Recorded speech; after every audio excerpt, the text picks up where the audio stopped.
The coronavirus has arrived in the United States, and it is set to put the economy on a downward trajectory just as Americans are deciding who to vote for in November. This is bad news for Donald Trump.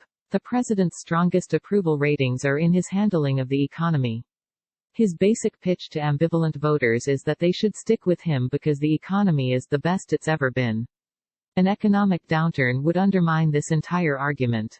We've seen a flailing economy bring down an incumbent party's re-election bid in the past too. The 1990 to 1991 recession helped deny Republican President George H.W. Bush a second term. And in 2008 the financial crisis dashed late Arizona Senator John McCain's hope of keeping the White House in Republican hands. Regardless of what Trump does to fight coronavirus, a downturn is more than likely coming. Now that Wall Street is paying attention, analysts see the impact of the coronavirus spread hitting hard in the second quarter, which starts in April. Things should start to look better in the fourth quarter, which begins in October. But there is reason to consider that a recession caused by the coronavirus may be stickier than analysts imagine, that this could be a U-shaped recovery, one that takes time before the economy bounces back, not a V-shaped recovery, which would entail a sharp drop and equally sharp recovery. Coronavirus is both a supply, not enough goods being produced or delivered, and a demand, not enough people who want to buy them, shock.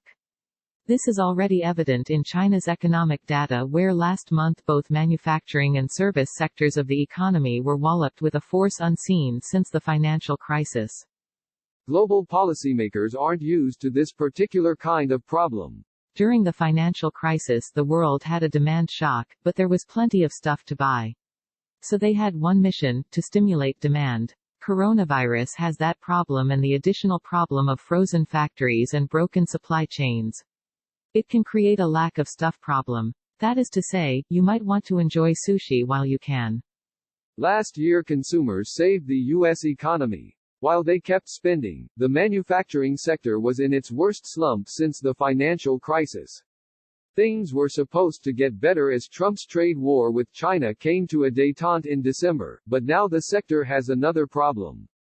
Since China was shut down to stop the spread of coronavirus, some manufacturers don't have all the supplies they need to get back to work. So in a perfect world the U.S. consumer would save us again, but that isn't looking likely. Already companies are pulling out of big events like South by Southwest, or canceling employee travel.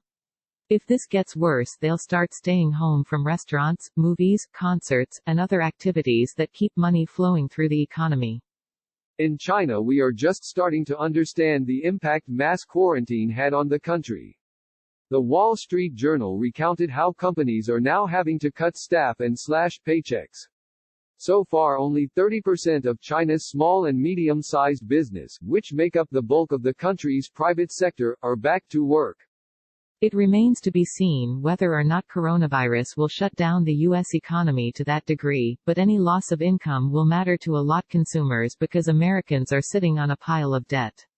U.S. households are sitting on more debt than they have at any other time in history, $1.5 trillion more than during the last debt peak in 2008. 78% of workers live paycheck to paycheck. If they miss debt payments en masse, you'll see that shock the economy. Delinquency rates for consumer loans have already been marching higher, which tends to be correlated with a jump in the unemployment rate. A shock from coronavirus will take what's good in this economy, the consumer, and turn it into bad. It will take what's bad about this economy, manufacturing, and make it worse.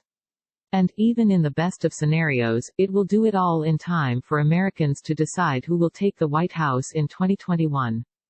So far Trump's response to coronavirus has been shameful by any standard. On a phone call he told Fox News' Sean Hannity that he thought the global death rate projected by the World Health Organization was inflated, on a hunch. The Center for Disease Control has been so slow to roll out coronavirus test kits that doctors around the country are sounding the alarm. Some test kits were even flawed. When the news of coronavirus ravages in Wuhan, China reached the U.S., Trump assured Americans that he was talking to his friend Chinese President Xi Jinping and that everything was all under control. It is clear that during those conversations, it never occurred to him to consider preparations for an outbreak in the United States.